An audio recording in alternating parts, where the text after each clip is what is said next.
Capturing the spirit of youth activism, please welcome storytelling activist and spoken word poet, Amal Kassir.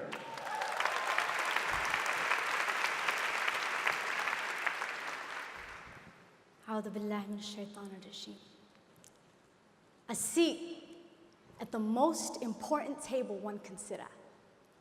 Ambassadors from every country gathered at the United Nations to decide what ought to be done about the war crimes happening in Syria. At this finely polished glass table, for 7 years, one powerful country vetoed any action against the war criminal Assad regime. At the table, the United Nations made the decision that action would not be taken.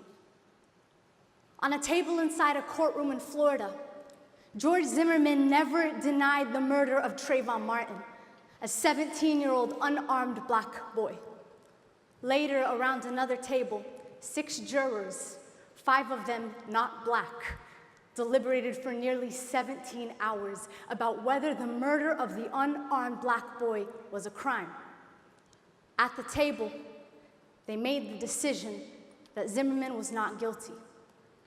On a very beautiful oak table inside a very white house, President 45 signed an executive order banning all people from 7 Muslim countries from entering the United States of America. When overturned by a nation of protesters and Muslim prayers in the middle of the terminal, President 45 and his team tied blatant unconstitutionalities into loopholes. At the table, that ban was signed several more times. At the table, the decision was made not to punish Brock Turner properly, Stanford athlete who raped an unconscious girl behind a dumpster and filmed it. At the table, ICE was ordered to kidnap children from their families and put them in cages. At the table, war declarations have been signed. Gun lobbyists got the best seat. Human rights violators sat at the head, shaking hands and breaking laws instead of bread in the absence of people who represent us. In a house like a casino, where no one knows what the outside world is doing, or how long they've been sitting there, or what time it is. So no one knows that it's time to wake up, and no one knows that we out here have already awoken while they gamble our homes on poker tables, rolling dice on human rights, and we all know the house always wins. So what's a seat at a table that isn't even ours? In times of calamity, people aren't afforded the luxury of sitting down at tables. So when the invitation is extended, we don't see this as an opportunity, because if they knew where we came from, they wouldn't dare ask us to sit down right now. They wouldn't dare.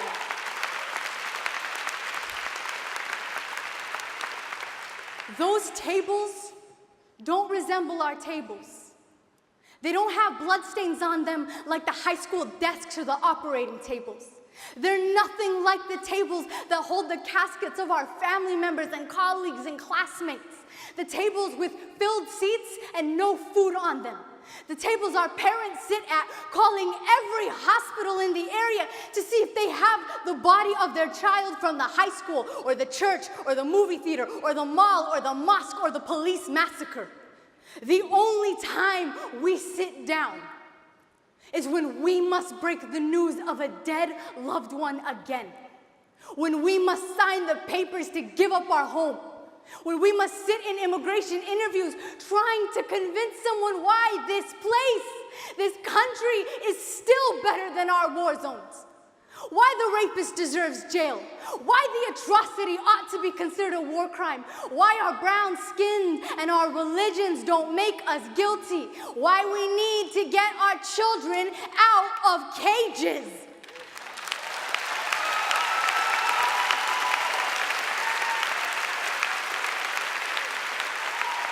The only time we sit down is to make a statement. When we are black woman on a bus, or football player taking the knee, or dreamer in front of the university president's office, crisscrossing in the grassroots, waiting for someone who has a seat at the table to come out and speak with us. We can't sit down right now. No one can hear our voices if we sit down right now. And if anyone is to hear our voices, it's not going to be at a table in the absence of our people. So instead of extending an invitation for a seat at the table, we ask our leaders to accept our invitation instead, to attend our vigils, walk alongside us in our marches, at our airport demonstrations, at our student walkouts, in our mosques and churches and synagogues on the poor parts of town. Come hear us at our poetry slams and our group homes, the ciphers in the streets, at the podiums where we translate on the mic in all the languages. The only way a seat at the table will benefit us is if the leaders just stop sitting, come to us, learn from us, and then deliver our message to all their friends at the table. At least then, they might be able to get an idea of why we haven't been sitting down all this time. But since our mamas did teach us manners, and we ought to accommodate sometimes, formally on behalf of me and my community and my people, as a gesture of kindness, would like to formally decline the invitation for a seat at the table.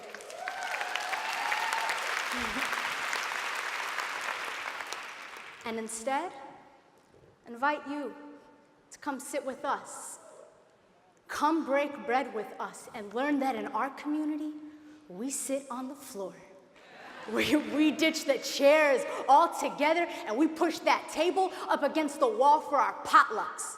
Because it is here, at these community gatherings where everyone is invited, that change happens when sitting down.